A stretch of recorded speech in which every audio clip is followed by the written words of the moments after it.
Frères et sœurs, shalom. Nous sommes dans Matthieu, chapitre 26, du 20e au 24e verset. Jésus est en train de souper avec les disciples. Il leur dit, l'un de vous me trahira. À l'ouïe de cette parole, chacun des disciples vient à tour de rôle et demande au Seigneur, est-ce moi, Seigneur? Est-ce moi, Seigneur? C'est donc le thème de la prédication que je nous invite à suivre. Que Dieu vous bénisse. Personne ne salue son voisin.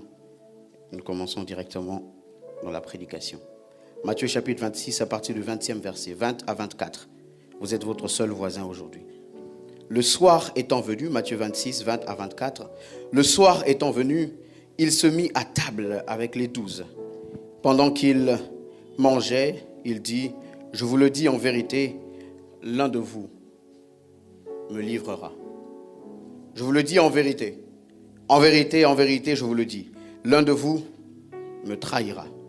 Ils furent profondément attristés et chacun se mit à lui dire, est-ce moi, Seigneur? Il répondit, celui qui a mis avec moi la main dans le plat, c'est celui qui me livrera. Le Fils de l'homme s'en va, selon ce qui est écrit de lui. Mais malheur à l'homme par qui le Fils de l'homme est livré. Mieux vaudrait pour cet homme qu'il ne fût pas né. Mieux vaudrait pour cet homme qu'il ne fût pas né. Alors, le sujet autour duquel nous allons nous entretenir ce matin, c'est « Est-ce moi, Seigneur ?» Comme vous l'avez vu sur les flyers, « Est-ce moi, Seigneur ?» Normalement, après avoir lu ce texte et après avoir donné ce thème, nous pouvons fermer les Bibles. La prédication est finie. Normalement, cette prédication est déjà finie. Je n'ai même pas besoin de la commencer. « Est-ce moi, Seigneur ?» Nous avons lu le texte, nous avons entendu le thème. C'est toute la prédication aujourd'hui. C'est une prédication qui n'aura pas besoin que je m'étende en longueur. Ce matin, c'est une interpellation.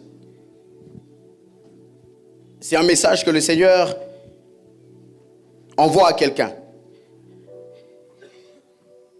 C'est un message que le Seigneur m'envoie. Jésus approche du temps où il doit être livré. Jésus approche du temps où il doit se donner. Le temps est en train de passer et la réalité de la croix devient réelle. L'expérience de la croix se rapproche. Jésus sera livré, il doit mourir. Alors Jésus est en train de passer un temps précieux avec ses disciples. Les derniers moments de sa vie sur terre, il décide de les passer avec les disciples. Ils sont dans l'atmosphère de la Pâque. La Pâque juive est en train d'arriver. Il décide donc que les disciples aillent pour préparer une place afin qu'ils se retrouvent, qu'ils mangent et qu'ils instituent même la Sainte Seine, qu'il partage avec les disciples les derniers moments de sa vie sur terre. Et c'est pendant ce moment, la Bible dit pendant qu'il mangeait. C'est pendant le moment où tout se passait bien. C'est pendant le moment où l'échange était au top. Jésus dépose une bombe sur la table. Il dit, l'un de vous me trahira. L'un de vous me livrera. L'un de vous. Il est question de trahison.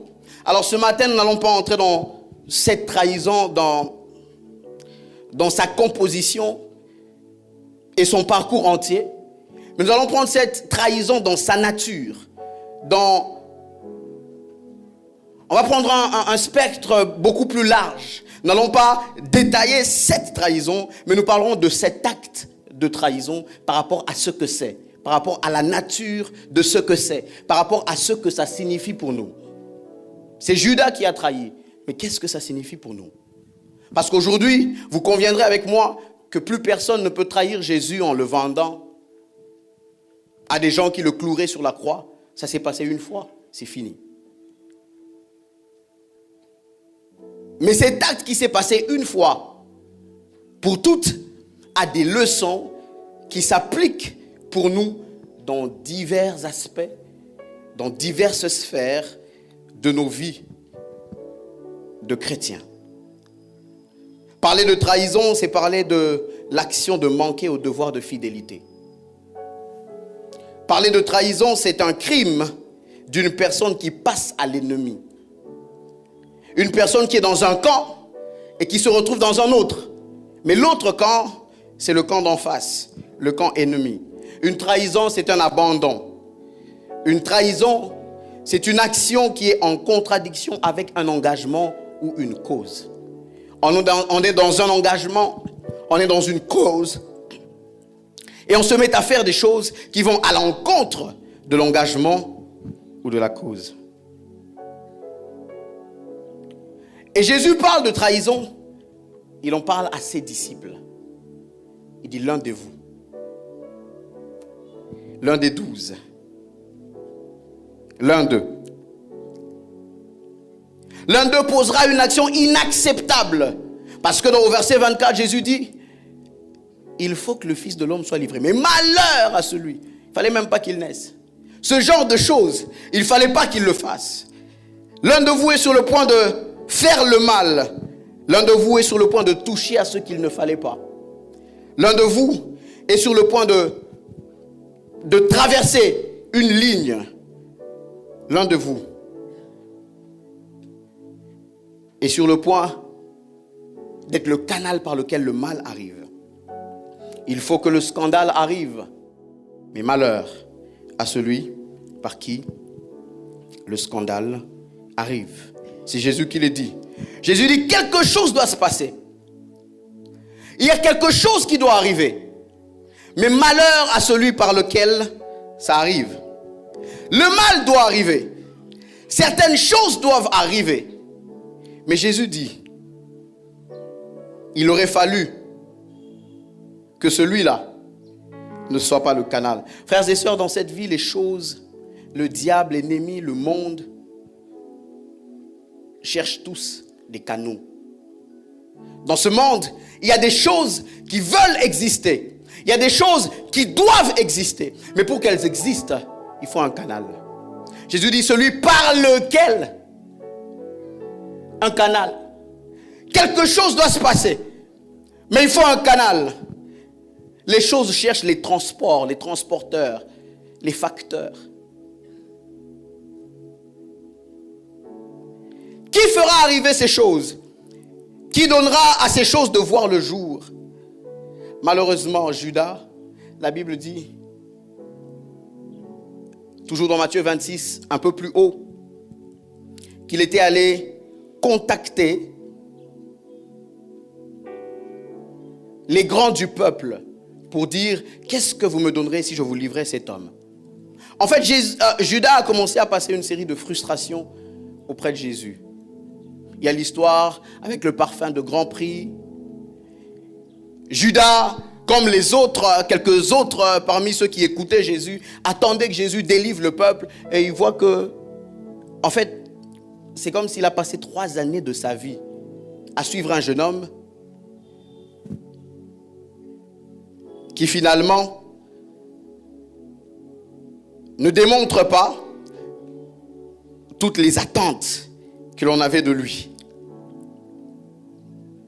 Et la Bible nous dit dans Jean 13, verset 2, pendant le souper, le diable avait déjà inspiré au cœur de Judas, avait déposé dans le cœur de Judas.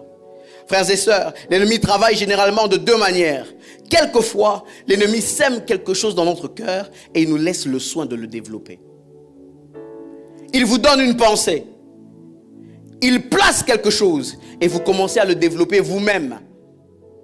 Quelques autres fois, l'ennemi se saisit d'une occasion selon laquelle vous-même, vous avez déjà commencé à développer quelque chose et l'ennemi souffle.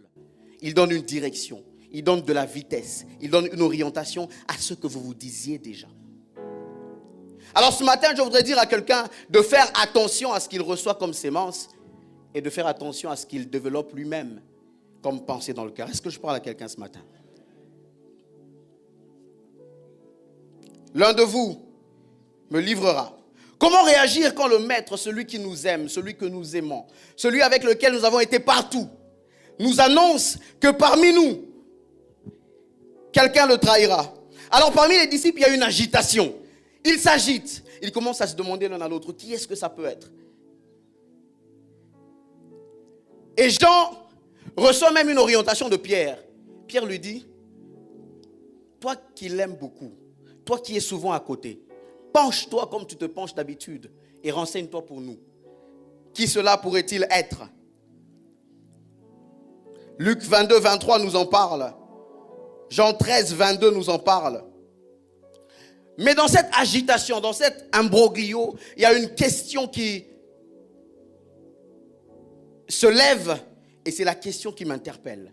Marc et Matthieu pensent que cette question est tellement importante qu'ils la reprennent. La question c'est, est-ce moi, Seigneur? Matthieu 26, 22 nous dit, ils furent profondément attristés et chacun, à son tour, se mit à lui demander, est-ce moi, Seigneur? Marc 14, 19 dit, ils commencèrent à s'attrister et à lui dire l'un après l'autre, est-ce moi? Est-ce moi? Alors voici mon premier point. Est-ce moi, Seigneur? 2 points, la question des 11 premiers. Est-ce moi, Seigneur? 2 points, la question des 11 premiers. Le texte de Matthieu parle de cette même question, mais parle de cette question en 2 temps. Il y a 11 qui demandent à tour de rôle à Jésus, est-ce moi? Et puis il y a un 12e. Ça, ce sera mon 2e point. Est-ce moi, Seigneur? 2 points, la question du 12e. Mais nous sommes au premier point. Cette question m'étonne au regard de la nature humaine. Vous savez, les hommes ont tendance à trouver toujours une autre personne à blâmer. Les hommes ont toujours tendance à trouver qui est responsable de ce qui se passe. À leur place, moi j'aurais commencé à soupçonner quelqu'un. Seigneur, est-ce Judas? D'ailleurs, Jean nous dit que Judas volait l'argent dans la caisse. Ça veut dire que Jean avait remarqué. Il savait que Judas était voleur. Mais ce jour-là, même Jean a refusé de demander à Jésus, est-ce Judas? Il a demandé, est-ce moi, Seigneur? Chacun d'eux a refusé de regarder à l'autre et de pointer quelqu'un d'autre comme celui de qui Jésus parlait. Chacun vient pour lui-même. Il dit, est-ce moi, Seigneur? Ils ont refusé de pointer même le plus instable d'entre eux. Chacun venait devant Jésus avec cette question unique pour lui-même. Est-ce moi, Seigneur? C'est étonnant parce que même les disciples nous démontrent qu'ils ont cette nature humaine. À plusieurs reprises, ils se sont disputés pour savoir qui est le plus grand. Ils circulent, ils se disent, bon, entre nous, qui est le plus grand? Parce qu'on a l'impression qu'on commence à se mélanger ici. On ne sait pas qui est qui.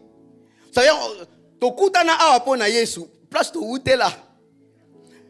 Matthieu pouvait dire, attention, tu es un pêcheur, Pierre, tu pêchais le poisson. Moi, j'étais un haut placé. Moi, je percevais les taxes. Donc même à cause du bagage intellectuel, même si on ne va pas se respecter à cause de Jésus, mais même à cause du bagage intellectuel. Ce que j'ai comme bagage intellectuel penche ma tête d'un côté. Tellement lourd le bagage. Nous devons nous respecter ici. Qui est le plus grand? D'ailleurs, même après Matthieu 26, 20 à 24 que nous avons lu, si vous regardez à partir du verset 30, Jésus leur dit, vous tous, vous allez me lâcher. Je serai une occasion de chute pour vous tous. Pierre, qui au verset 24, demandait, est-ce moi, Seigneur, au verset 22, 23, cette fois-ci, il dit, tout le monde peut te lâcher, sauf moi. Il vient d'oublier le principe qu'il a utilisé plus haut. Parce que c'est ça l'humain. On aime se sortir du lot. On aime accuser quelqu'un d'autre. On aime pointer le doigt vers quelqu'un. Il y a un homme de Dieu que j'aime lire qui écrivait des romans sur Facebook. Il disait que dans leur famille, ils sont au nombre de 10. Mais chaque fois que quelque chose de mal se passait et qu'on cherchait qui l'avait fait, ils citaient tous le nom d'un 11e enfant qu'ils ne connaissaient pas dans leur famille. Cet enfant s'appelait Ngaïté. Pas moi. Un frère qui ne connaissait pas. Il apparaissait seulement le jour où il y avait un problème. Parce que l'homme cherche des causes extérieures. Il cherche à pointer du doigt quelqu'un d'autre. Il veut que ce soit quelqu'un. L'homme est orgueilleux. L'homme est égoïste. Est-ce moi, Seigneur? L'homme aime tirer le drap de son côté. Quand je parle de l'homme, je parle de l'humain. Il ne faudrait pas qu'une femme se dise, le pasteur avait dit, mais Bali. Non, je parle de l'humain. L'humain tire le drap de son côté. Il aime se tirer d'affaire et condamner l'autre. Mais j'aime ses disciples. J'aime ses disciples. Est-ce moi, Seigneur? Dans cette question, d'aucuns peuvent lire la peur. Vous pouvez lire la peur. Ils ont peur d'être celui par qui le scandale arrivera. Ils ont peur à cause de cette lourde accusation. Trahir le maître. Ngambou yaboye. Je ne sais pas Ngambou en français, c'est quoi? C'est quoi? Voilà. Un tel Ngambou. Trahir le maître, ils en tremblent. Ils ne peuvent pas se l'imaginer. Certains peuvent dire qu'ils voulaient se disculper, parce que si vous lisez bien cette question, il y a une connotation d'une interrogation négative. C'est un peu comme s'ils disaient, Seigneur, c'est pas moi, n'est-ce pas? Alors certains peuvent penser que chacun voulait se tirer d'affaire. Mais vous savez que toutes les interrogations négatives ne sont pas des négations. Je vous explique. Si on vous annonce une mauvaise nouvelle, nous avons tendance à dire, c'est pas vrai, n'est-ce pas? Dis-moi que c'est pas vrai. En fait, lorsqu'on dit, dis-moi que c'est pas vrai, il y a deux choses qui se passent. On a l'espoir que l'information soit démentie, mais on a derrière soi la possibilité toujours que l'information soit vraie. C'est pourquoi quand vous dites, dis-moi que c'est pas vrai, quand on vous dit, ok, c'est pas vrai, vous dites, non, tu mens. Parce qu'en fait, vous savez qu'il y a ça. C'est deux. Quand ils le disent au Seigneur, ils veulent se rassurer que ce ne sera pas eux, mais ils savent au fond d'eux que si le Seigneur le dit, le maître qui nous parle toujours en vérité, qui vient de nous le dire en vérité, il ne peut pas mentir. Certainement, il a vu quelque chose. Certainement, il sait quelque chose. Alors, ils veulent se rassurer. Est-ce que ce serait moi, Seigneur? Est-ce que ce serait moi? Ce maître qui avait l'habitude de leur enseigner les vérités élevées en disant en vérité, aujourd'hui, il utilise la même formule pour quelque chose de terrible. En vérité, l'un de vous me trahira. Je vais ouvrir une parenthèse sur laquelle je vais m'attarder un tout petit peu. Nous aimons tellement regarder les autres, blâmer les autres. Vous verrez des gens qui discutent de la politique américaine. Ils vous expliquent comment Donald Trump devait faire pour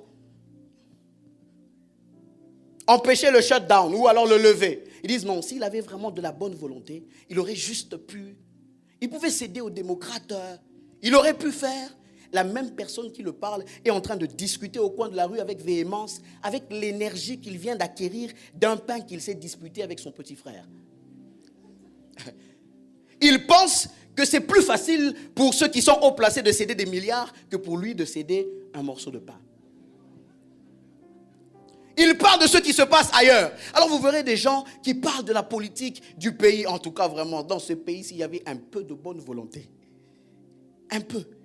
Pourtant, il est dans une maison dans laquelle il ne paye même pas son personnel de maison.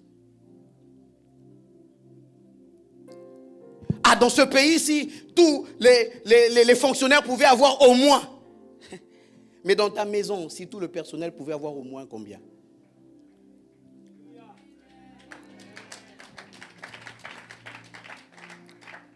Nous sommes des disciples différents qui regardons, nous allons vers Jésus avec le nom de quelqu'un. Même quand on entend la prédication, par moments, on se dit « Ah, Georgette n'est pas venue aujourd'hui. » Pourtant, hier, j'avais insisté qu'elle vienne. Si vous êtes dans ça, ça veut dire que je vous parle. Si pendant que je vous parle, la première personne qui vous vient à l'esprit, c'est votre chef au bureau, ça veut dire que je vous parle. Est-ce moi, Seigneur, veut dire, Seigneur, il y a peut-être quelque chose en moi. Il y a peut-être quelque chose. Frères et sœurs, je partageais ceci avec ma jeune sœur, celle qui vient juste après moi. Elle réfléchissait, elle disait, on ne paye pas le personnel de sa maison parce qu'on a fait sa provision, on a satisfait ses caprices, et puis après l'argent qui reste, on paye le salaire. Le salaire n'est pas une aumône, le salaire est un dû. Il y en a qui sont ici, ils prévoient même les vacances de leurs enfants. Alors ils vont aller à Cape Town et puis ils vont aller à tel autre endroit et puis ils viennent expliquer aux salariés de l'entreprise, vous savez, ces derniers temps, on est en train de travailler service minimum.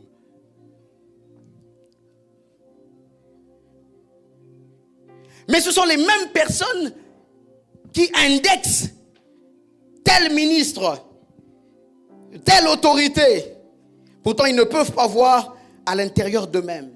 Ils parlent des entreprises des autres. Telle entreprise, tel DG. Écoutez, Proverbe 3, versets 27 à 28 nous dit, ne refuse pas un bienfait à celui qui y a droit, quand tu as le pouvoir de le lui accorder. Ne dis pas à ton prochain, va et reviens, demain je te donnerai, quand tu as de quoi lui donner.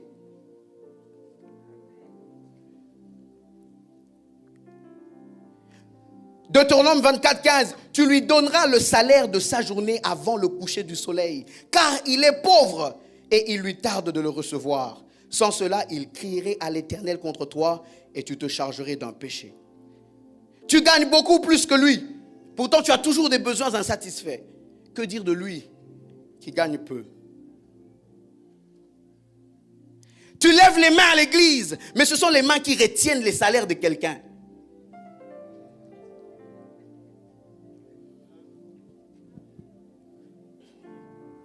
Et en plus, c'est vrai entre les humains, c'est vrai que les choses peuvent arriver. Mais quand ça arrive et que vous ne pouvez pas expliquer, Kobima gangete. Non, cette fois-ci, il y en a pas. Non. Tu ne fais pas de faveur, c'est un dû. C'est un dû. C'est un dû. Si tu n'as pas de quoi payer, travaille seul. Et pendant que je parle, il y a des gens qui sont contents parce qu'ils pensent que je parle aux riches. Pour les pauvres. Si vous pensez ça, c'est à vous que je parle. Vous n'avez pas compris que je parle à l'homme pour l'homme. Et je parle de l'homme à l'homme. Parce qu'en fait, il ne faut pas avoir un titre dans la société pour avoir ce type de cœur. Vous allez voir même dans un marché, une dame qui vend. Elle vend dans un marché. Elle a déjà vendu pour 2000, pour 3000 francs. Il y a un jeune homme qui passe avec un sachet d'eau pure. Elle prend un sachet d'eau pure de 100 francs. Elle a 3000 francs. Elle lui dit, mets ta tour. Tu viendras chercher l'argent plus tard. Vous voyez que ce n'est pas une question de catégorisation. C'est l'homme.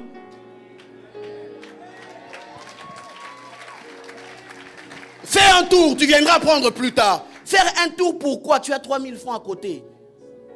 Il revient. Oh, Yopeka Siko, fais encore un tour.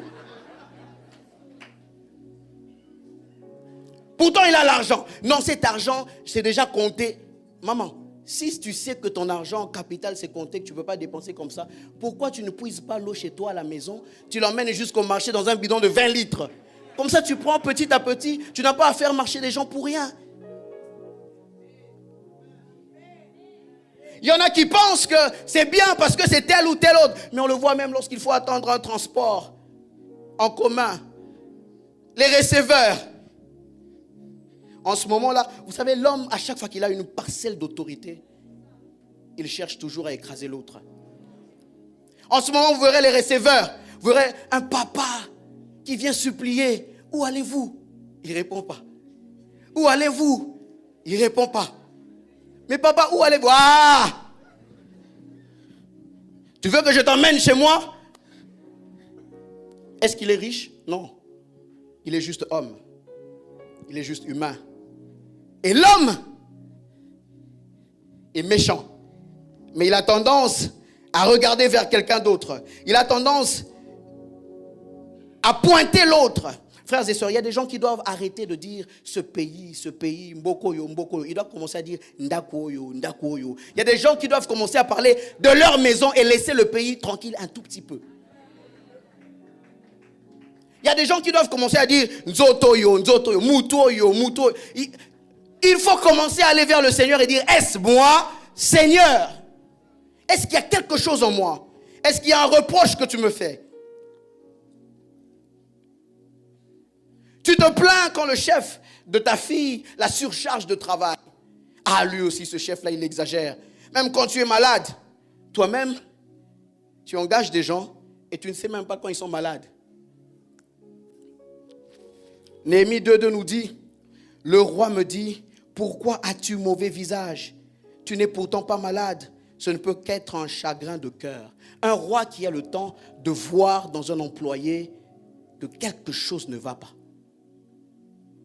Nous ne regardons jamais les employés dans leur visage. Nous les regardons dans leurs mains, dans ce qu'ils font. Est-ce que tu as déjà fait ceci? Est-ce que tu as déjà fait cela? Est-ce que tu sais comment il va? Mais pendant ce temps, tu critiques tout le monde qui fait la même chose que toi. Aujourd'hui, si ton boss te giflait au bureau, on verrait des pétitions sur Facebook. Justice pour... Elle a été agressée dans un bureau par un Libanais. Mais dans ta maison, tu tires les oreilles aux dames qui travaillent. Les babouches que tu as mises aujourd'hui à l'église, c'est celles que tu lances sur eux. Mais tu as le temps de regarder quelqu'un d'autre. Jésus dit hypocrite. Matthieu 7:3. Pourquoi vois-tu la paille qui est dans l'œil de ton frère alors que tu ne vois pas la poutre qui est dans le tien? Jésus pose une question à deux vitesses. Il dit d'abord pourquoi. Ensuite, il dit comment. Jésus sait que la première question, c'est la question de l'objectif, du but. Jésus veut dire, avant d'abord de demander comment est-ce que tu es en mesure d'enlever, il dit d'abord, pourquoi est-ce que tu veux enlever? Parce que la plus grande question, c'est la question du but. Quand tu fais les reproches, pourquoi est-ce que tu les fais? Quand tu veux que l'autre change, pourquoi est-ce que tu lui en parles? Est-ce que c'est parce que vraiment tu veux qu'il change ou parce que tu veux qu'il pense qu'il a quelque chose qui le rend inférieur à toi? Pourquoi? Quelle est la raison? Avant la manière, Jésus place le principe de la raison. La raison pour laquelle. 2 Samuel 12:1-4, le prophète Nathan va voir David. Il lui dit, il y avait un homme pauvre. Il n'y avait qu'une brebis. Il y avait un homme riche qui avait des brebis, des bœufs. Mais un jour, quand il accueille un visiteur, il accueille des visiteurs de loin, il va prendre la brebis de ce seul homme. Cette seule brebis. David s'enflamme de colère. Il dit non, un tel homme doit être mis à mort. Verset 5. Cet homme mérite la mort. Verset 7, le prophète lui dit, cet homme, c'est toi. Et David se calme. Vous savez, quand les choses sont impersonnelles, c'est beau, hein? Mais lorsqu'on place un nom sur ça, et que vous lisez que le nom c'est le vôtre, on se calme. Est-ce moi, Seigneur? Les 11 viennent à tour de rôle pour demander. Est-ce moi, Seigneur? Les humains ont commencé ce jeu d'accuser les autres depuis le jardin d'Éden. Genèse 3:11. L'Éternel appelle l'homme, il lui dit, qui t'a appris que tu es nu? Verset 12, l'homme dit, c'est la femme que tu m'as donnée, qui m'a donné du fruit. Il n'a même pas encore répondu à la question qu'on lui a posée.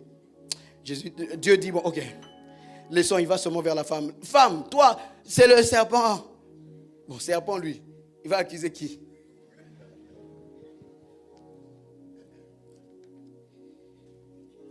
Nous blâmons toujours quelqu'un.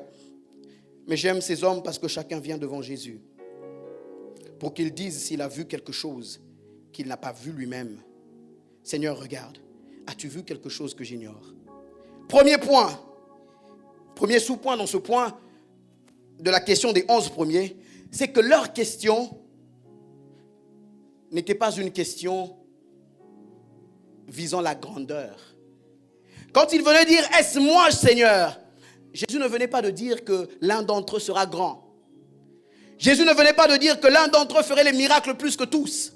Sur ce moment, Jésus leur dit « L'un d'entre vous me trahira. » mais chacun veut savoir si c'est lui. Frères et sœurs, très souvent nous aimons savoir la parole de Dieu sur nous quand il s'agit des bénédictions, quand il s'agit d'élévation, quand il s'agit de prospérité. Est-ce moi? Est-ce que c'est moi qui irai? Je vois dans cette église 15 personnes. Je vois numéro 081, 45, 52. Moi c'est 51. C'était pas moi. Mais quand il faut chercher le cœur, est-ce que l'on peut dire, est-ce moi, Seigneur? Est-ce qu'on peut chercher à découvrir les vérités de Dieu sur ce qui se passe dans nos propres cœurs?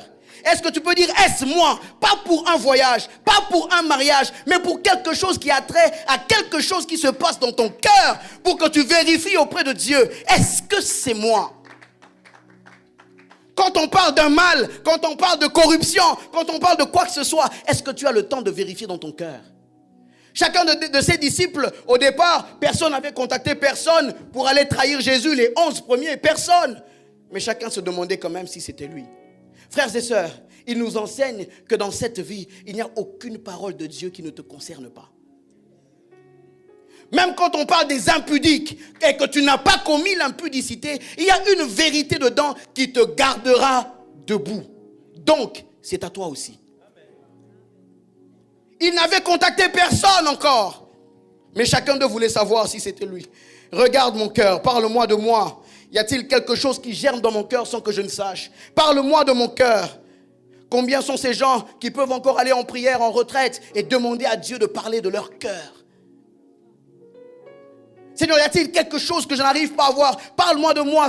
C'est pas pour la grandeur. C'est quelque chose qui appartient à ma vie. La deuxième chose, c'est que cette question est une question d'introspection et de remise en question.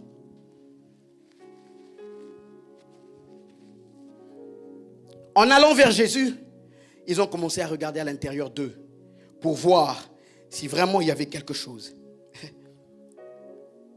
La Bible veut que nous sachions nous arrêter et nous examiner. La Bible nous dit dans Jacques 1, 23, « Car si quelqu'un écoute la parole et ne la met pas en pratique, il est semblable à un homme qui regarde dans un miroir son visage naturel et qui, après s'être regardé, s'en va et oublie aussitôt tel qu'il était. » Le Seigneur veut que nous sachions tel que nous sommes. Le miroir, c'est un instrument de remise en question.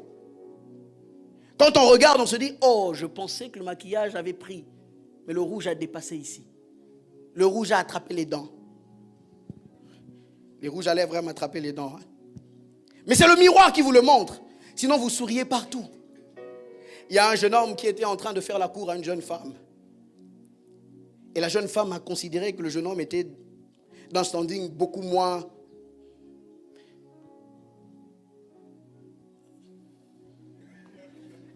Alors pendant qu'il lui parlait, le jeune homme avait beaucoup de courage. La jeune femme le regarde. Elle ne savait pas que lui dire.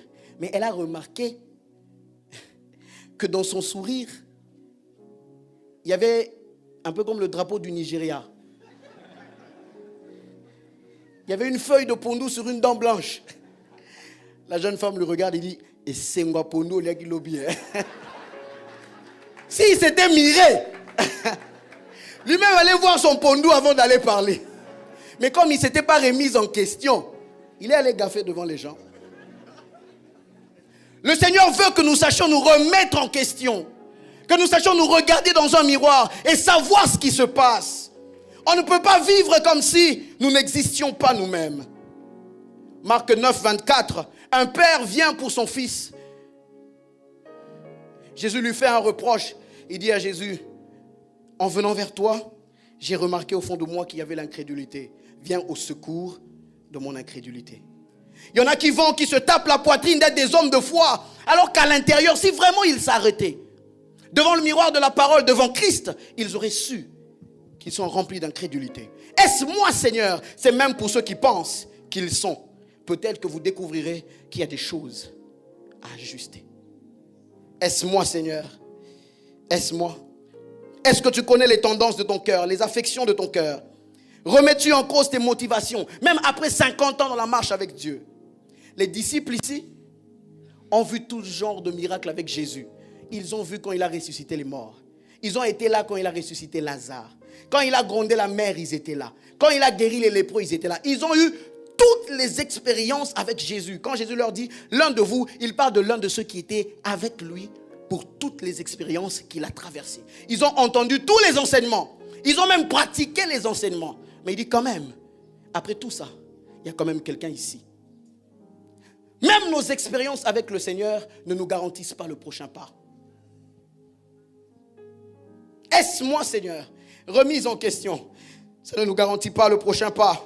J'ai fait ceci avec Dieu. J'ai été là-bas avec Dieu. Il suffit d'une seule seconde pour que toutes ces choses n'aient plus aucun sens.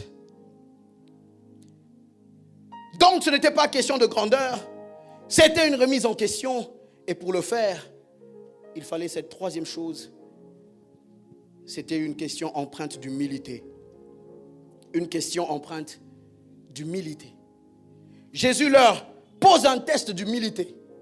Ils répondent à ce test. Ils le réussissent. David priait et disait dans le psaume 139, versets 23 à 24, « Sonde-moi, ô Dieu, et connais mon cœur. Éprouve-moi et connais mes pensées. Regarde si je suis sur une mauvaise voie. » David dit, peut-être que je suis sur une voie, mais je l'ignore. Frères et sœurs, il faut beaucoup d'humilité pour laisser à quelqu'un d'autre regarder ce que vous n'avez pas vu. Ça me rappelle quand on grandissait à la maison, chaque soir, lorsqu'il fallait lire des notices, des médicaments ou quoi que ce soit, les parents nous les passaient. Petits que nous étions, nous lisions. Pas parce que nous savions, nous connaissions les mots plus qu'eux, mais parce qu'en ce moment-là, leur vision s'affaiblissait. Et il fallait qu'ils soient humbles pour reconnaître qu'en ce moment-là, on pouvait voir mieux. Pas parce que nous avions beaucoup d'expérience, mais simplement parce que notre vision était meilleure. Alors, les hommes ont du mal à être humbles devant les hommes, mais c'est étonnant que les hommes ont du mal à être humbles même devant Dieu.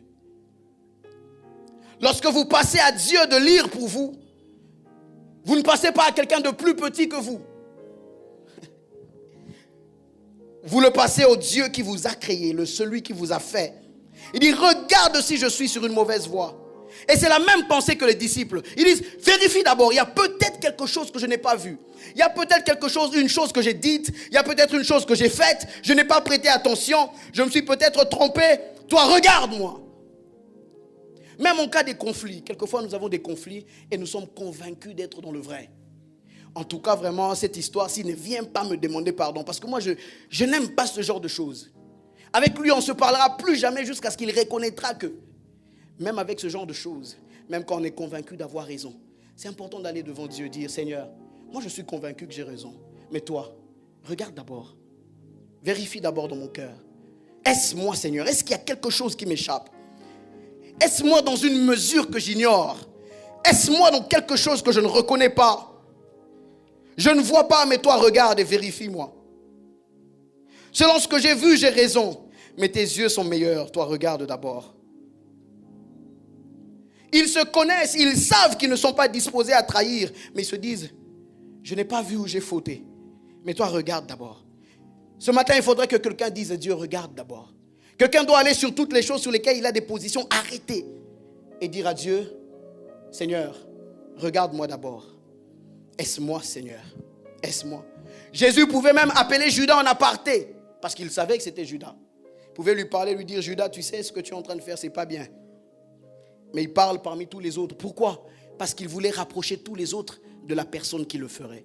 Il voulait que tous les autres sachent que celui qui le fait n'est pas d'abord différent d'eux. Il est comme eux aussi. Jésus voulait que tous sachent que cette personne pouvait être n'importe lequel d'entre eux. Parce que Judas avait donné accès au diable. Est-ce moi, Seigneur? Jésus, par cette expérience, leur prouve qu'il n'y a pas un niveau de la marche avec Dieu où c'est comme si on a eu le diplôme. C'est fini. Plus rien ne peut nous arriver. On ne peut plus jamais succomber. On ne peut plus jamais trébucher. C'est fini. Pierre, après avoir réussi ici, quand il a vu que ce n'était pas lui, c'était quelqu'un d'autre, il s'est rassuré. Il est monté sur les grands chevaux. Jésus a dit, vous tous, vous allez fouiller. Il dit, non, sauf moi. Jésus il dit, calme-toi. Avant que le coq n'ait chanté. Lui-même, quand le coq chantait, je ne sais pas si il entendait le son du coq ou il entendait les phrases de Jésus dans le coq. Il commence à se rappeler. Et là, il revient dans l'expérience de la maison, de la chambre haute. Et il se rappelle qu'il était simplement l'un des 12. Et que lui aussi pouvait fauter. Malheureusement pour Pierre, cette question n'avait été qu'un moment. Et à un autre moment, il a fait différemment. Et il s'est vite rendu compte que « Est-ce moi, Seigneur ?» n'est pas un moment, c'est une vie. Il n'y a pas un moment où on se le demande et puis après on laisse tomber. C'est une vie, c'est une continuité. Parce que ça peut être vous. Parce que vous pouvez fauter. Parce que vous pouvez faire du mal. Il a pensé qu'il était supérieur, mais il est bien vite revenu à la réalité. C'est dangereux de penser qu'on est arrivé. C'est dangereux. Quand des choses arrivent, il y a des gens qui ont des langages comme « Je savais que ce serait lui. » Donc ça veut dire qu'en marchant, il y a des gens qui regardent toujours la marche des autres. Pour dire, je sais que quelque part là, il va trébucher ici. Quand ça arrive, il dit, je savais. Je savais. Ah. Ah bon? Ça ne pouvait pas être toi. Ça ne pouvait pas être toi. C'était nécessairement quelqu'un d'autre. J'avais dit, il n'y a pas de voisin aujourd'hui. Tu es ton seul voisin. Tu peux te dire dans ton propre cœur, est-ce moi, Seigneur? Est-ce moi, Seigneur?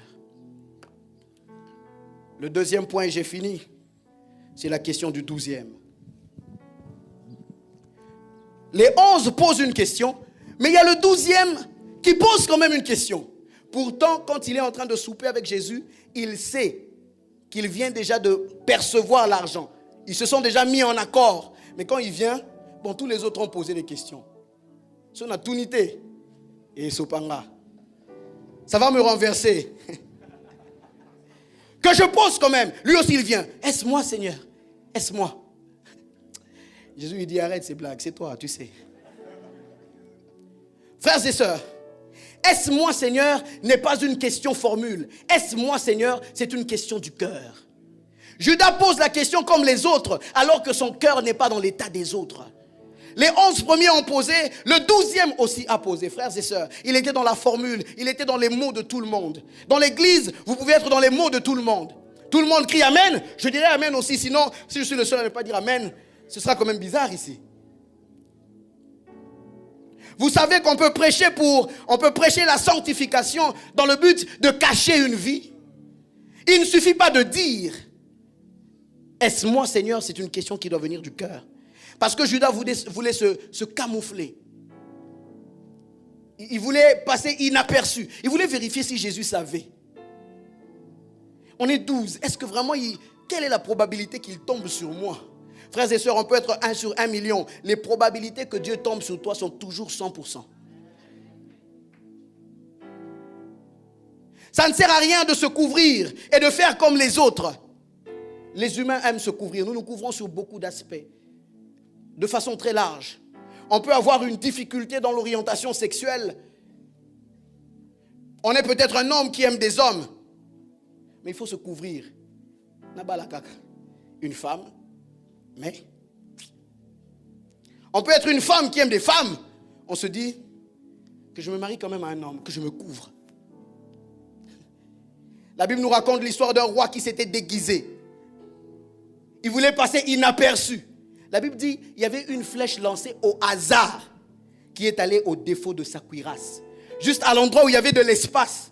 La flèche au hasard a trouvé l'espace. Frères et sœurs, ça ne sert à rien de se déguiser. Ça ne sert à rien de se couvrir parce qu'il y a toujours une flèche qui trouve le défaut. Ça ne sert à rien de se cacher, Judas. Jésus te repérera. Le Seigneur lui-même, Dieu, a envoyé l'agneau de Dieu qui ôte le péché du monde. Parce que la stratégie de la couverture n'est pas perpétuelle. On couvrait les péchés jusqu'à ce qu'il fallait ôter. Je voudrais dire à quelqu'un ce matin, tu as peut-être tellement couvert des choses. Maintenant, c'est le temps de ôter. Dans une prédication comme celle-ci, on est peut-être tenu de dire Amen. Parce que si je ne dis pas, les gens auront l'impression que je suis touché, que je dis seulement parce que les autres ont dit pour que ça fasse bien. Les gens pourront savoir que c'est moi. Frères et sœurs, est-ce moi, Seigneur? Ce n'est pas une question de formule.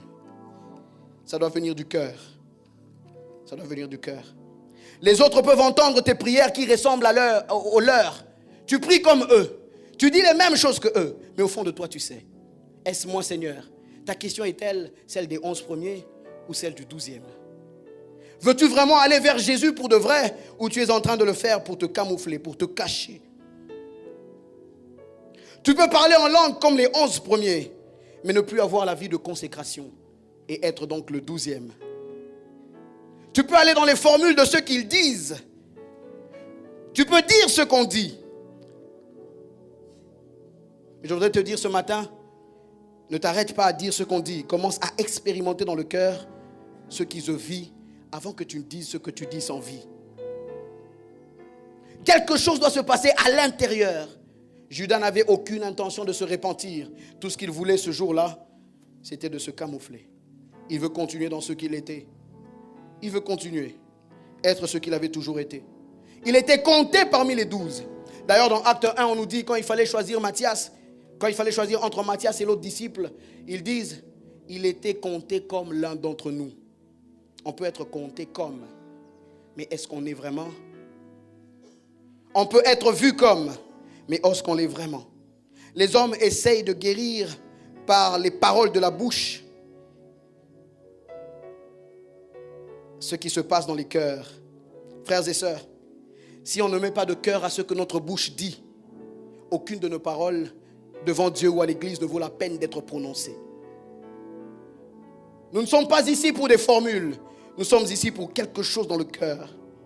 Ce matin, je voudrais que quelqu'un regarde son propre cœur et demande au Seigneur, est-ce moi, Seigneur? Mais je ne voudrais pas que tu le fasses comme le 12e. Je voudrais que tu le fasses comme les 11 premiers. L'un de vous, parmi vous, au milieu de vous, quelqu'un. Est-ce moi, Seigneur? J'aurais voulu prier pour nous. Mais est-ce moi, Seigneur? C'est une question que je ne peux pas poser pour quelqu'un. C'est une question que chacun pose pour lui-même.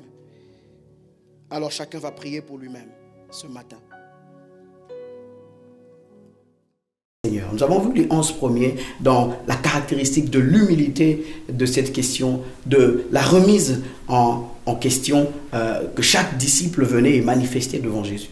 Mais nous avons aussi vu la question du 12e, parce que le 12e, c'est Judas. Lui, il savait qu'il trahirait le maître, mais il va quand même poser la question, est-ce moi, Seigneur? Comme pour se camoufler, comme pour faire comme les autres. Alors lorsque nous disons, est-ce moi, Seigneur? Quelle est l'attitude de nos cœurs? Sommes-nous repentants ou nous voulons le faire pour nous camoufler? Est-ce moi, Seigneur? Que Dieu vous bénisse.